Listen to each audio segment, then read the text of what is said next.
Hi guys, a very good morning. Mamuka say, Mamuka say, Mamuka say. When somebody fails to deliver, that person must leave power and must leave office. That is my opinion, and I hope that the majority of young Zimbabweans are in agreement with me that President Mnangagwa has failed to deliver his promise.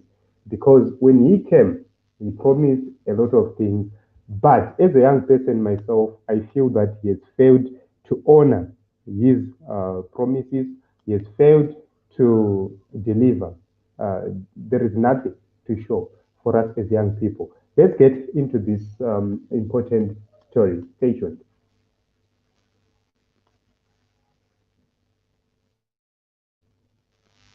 So, in my view, President Emerson Mnangagwa made several pledges, and these pledges he failed to make sure that he fulfills them.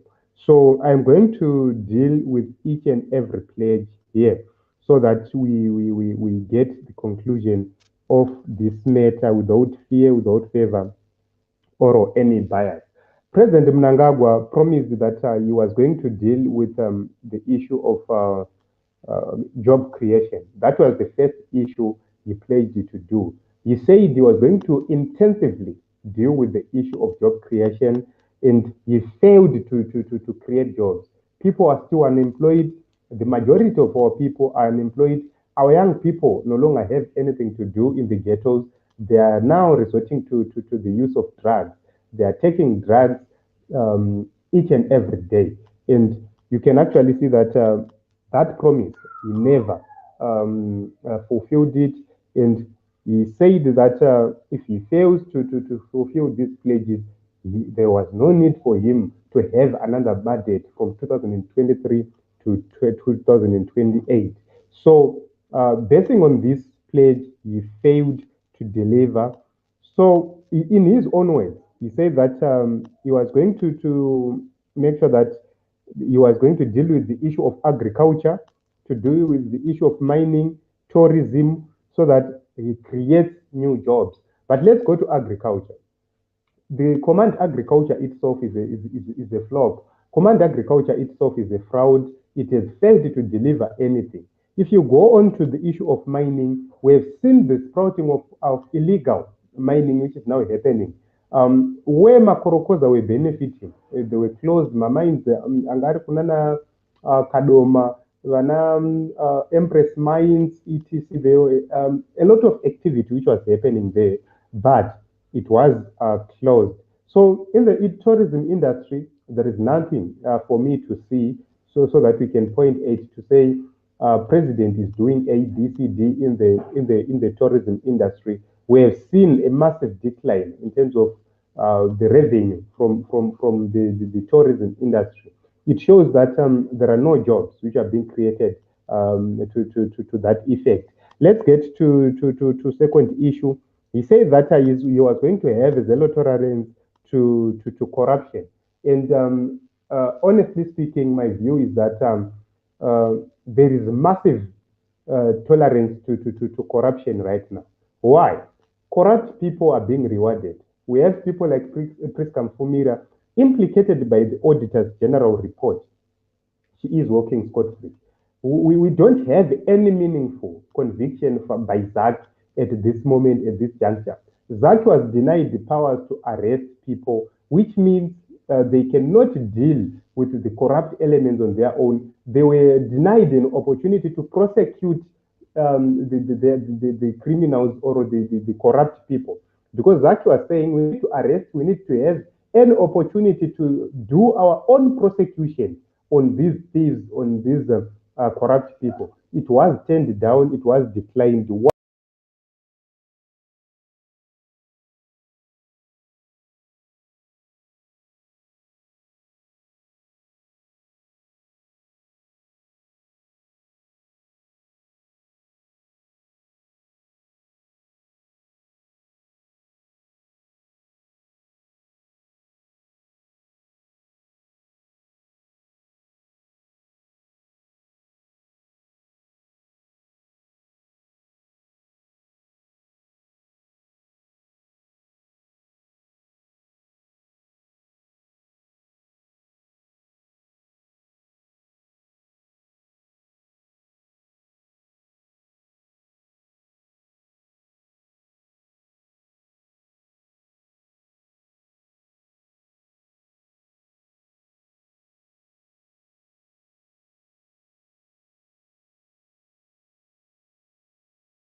I'm sorry, I lost my connection on my other gadget, so I had to use another gadget to come back. So you can actually see that they failed to deal with the issue of corruption, and to that regard, he cannot boast of anything. He cannot talk of having another term up to 2028. While least we have corrupt people like Delish Nguaya who were implicated in that issue. Yakadzingisa, the minister of health basa, but these are the people who are continuously controlling the business in Zimbabwe. Their company was awarded another tender corruptly from the minister's office. So these are the issues we always question. These are the issues we always speak about. What is really happening? Why are these guys not ready to do what they say? Because this corruption we are seeing in Zimbabwe, we cannot pin it on other people. It is the leadership which is promoting this corruption, because the corrupt are promoted each and every day. They are never arrested, they are never jailed. So let's get on to the third aspect here, which he promised. He promised to establish affordable healthcare system for all. So he said that he was going to make sure that there was a reduction of health fees by 50%. He was going to improve the supply of critical drugs, guaranteeing free health care to all cancer patients, and building 78 new hospitals, ensuring one hospital per district. And let's get into these issues. There is no reduction of medical fees by 50%, which was done because people are still paying exorbitantly to access healthcare. There are no drugs in hospitals. Go to any hospital right now, you get treated. You if I don't know prescription, you have to go and buy your own drugs, which means that it was that failed dismally. He also said he was going to guarantee health care to all cancer patients. But look at how cancer patients are dying without treatment. There is no radiotherapy machine which is working across Zimbabwe. So he is boasting right now about building a new health facility, a research center. But that is not going to help cancer patients, because this was built strictly for the elites, for the powerful, because he realized the need to have your own hospital during COVID, where they can't travel to Europe, where they can't be part of what is happening in China and so forth, where the international community was closed. So that is the reason why they spearheaded that critical research center. But it is meant for the elite, not for the poor people. So the healthcare, there is nothing to point at, because we all know. Go to Pareniatwa today and see if they are treating cancer, and most importantly, for free, as he pledged. People are buying those expensive drugs. They are going for all these scans all over around Harare, etc. And that is so difficult because these scans are very expensive. People are forking out so much money to make sure that they get treated for cancer. And this is a total failure. So you always he also promised to develop infrastructure. In terms of infrastructure, we've seen Harare Beit Bridge Road. Yes, in terms of in terms of what was there, it's now better to use the Harare Masvingo road. It is now better, but not up to the expectations, and not up to the standard of the toll payments which are being made along that road. A lot of money is being paid as compared to the infrastructure they've put in the place. We commend the efforts which were put in rehabilitating the Harare Beit Bridge Road. It's now better. You can now travel far much better than before, and that is commendable. In terms of my dams, we are seeing a lot of dams being constructed or under construction, even though some of them they were signed before his government or prior to his government, but we are seeing a continuation in terms of those developments. But we've seen a problem where Zimbabwe is not funding those projects. Zimbabwe is actually taking more debt to fund those projects. And the question is, where is the money of our resources going? Because you cannot talk of paying my civil servants. Why? Civil servants are the lowest paid in the whole world. And these are the least paid in the whole world, the civil servants of Zimbabwe. So there is no big budget on the civil servants, which means we would have seen Zimbabwe funding its own projects. But these projects are being funded on credit, especially the Chinese credit, which is so dangerous. We've seen the parliament building, they are saying it's a grant, but there is nothing for free in this world. China does not do anything for free, does not do community service for anybody, which means we are dearly paying for such projects. Go to Wange expansion.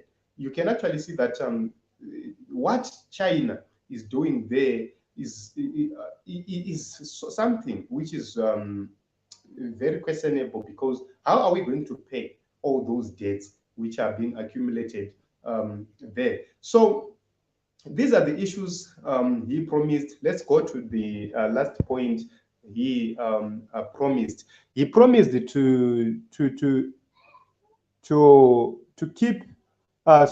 generate electricity for the nation of Zimbabwe. So that is what is very, very, very important. In the nation of Zimbabwe, there is no electricity in the nation of Zimbabwe.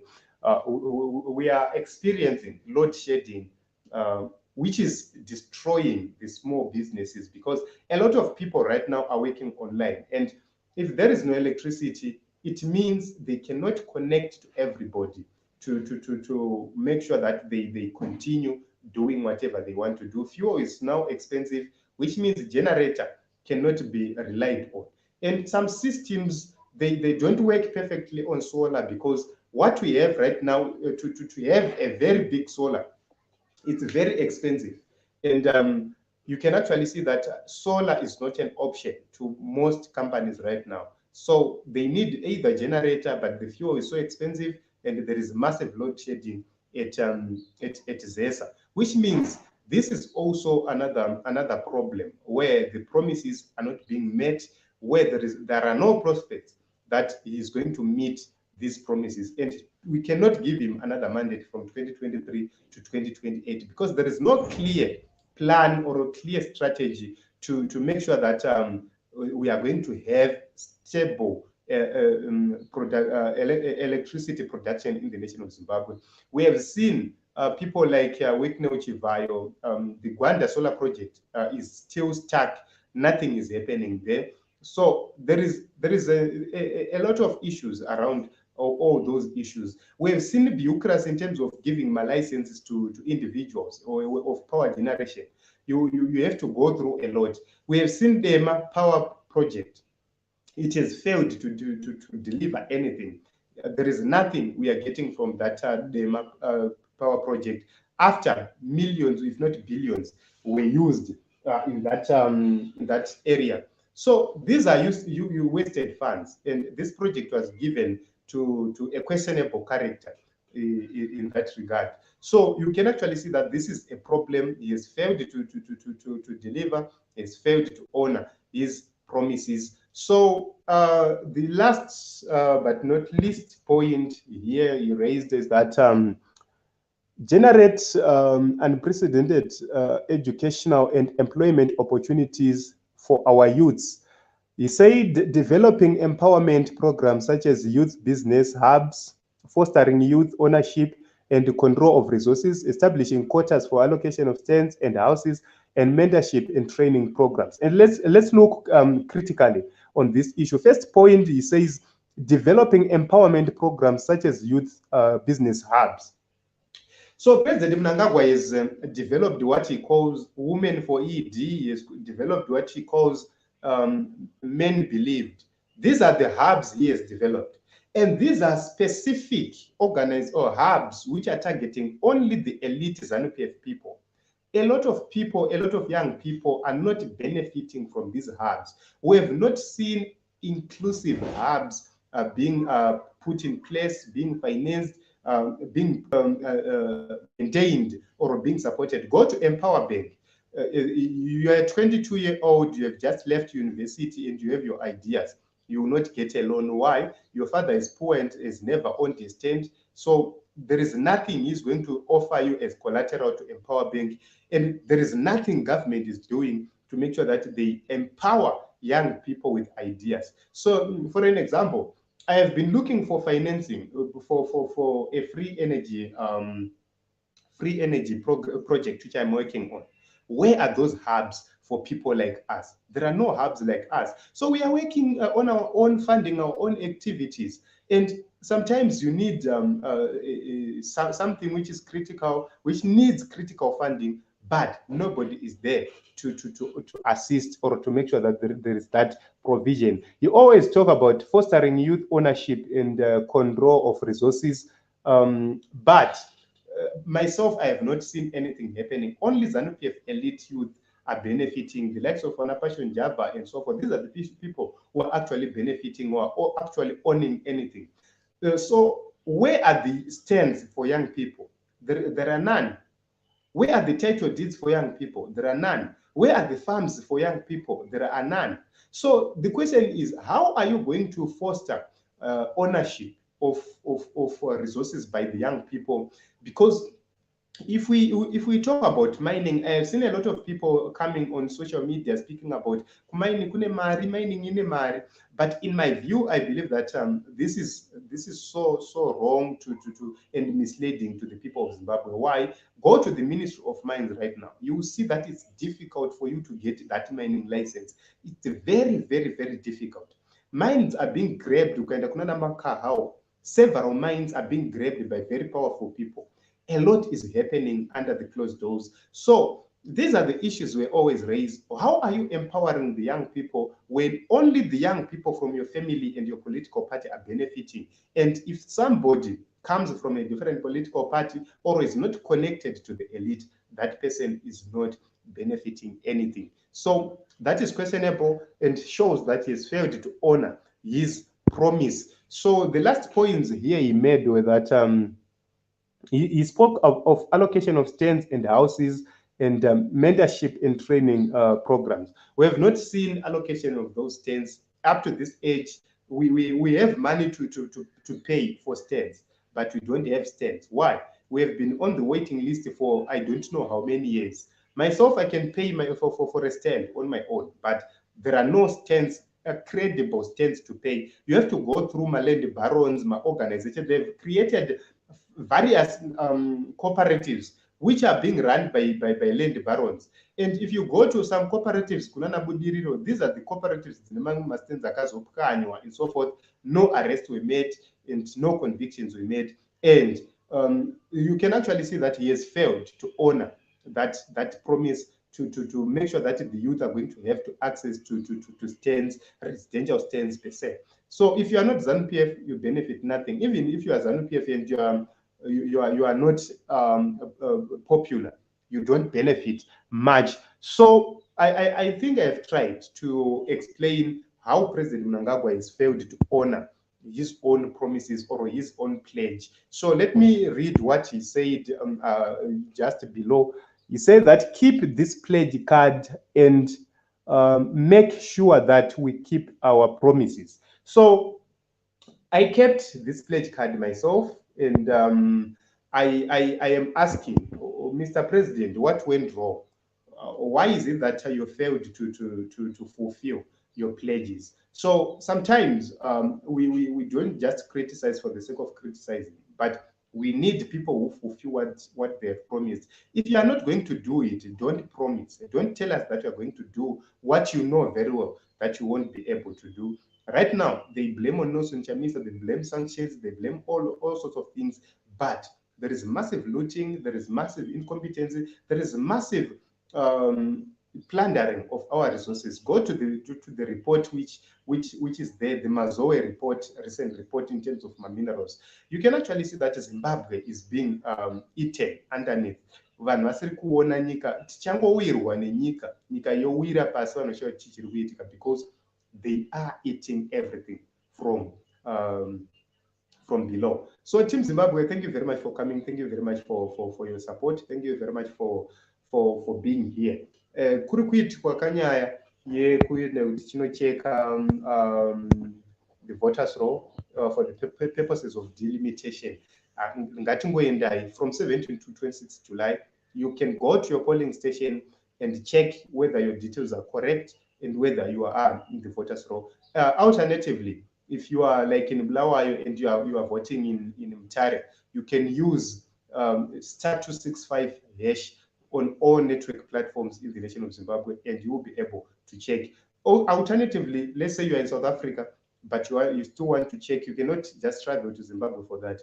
You just go on bvrinspection.zec.org.zw, you check your details, you validate your details, and that's all. So Team Zimbabwe, you are the most special people in my life. Thank you very much for coming. Thank you very much for your support. My name is Ronald Wekwamakusha. Keep on supporting this platform. Keep on liking, keep on subscribing, keep on sharing. That is what is very, very, very important. I have come here so that we talk about the promises which I feel that President Emmerson Mnangagwa has failed to deliver. So 2023, myself, I'm not going to vote for him, and I encourage you not to vote for him. Let's vote for Advocate Nelson Chamisa. Let's vote for change. Let's vote for one of our own who understands what needs to be done. So until we meet again in other episodes, we have a lot of issues to cover, and we will continue to come up with those stories. Please, please, please subscribe and ring the notification bell so that pesa you just get you are notified to the live and everything. Thank you very much.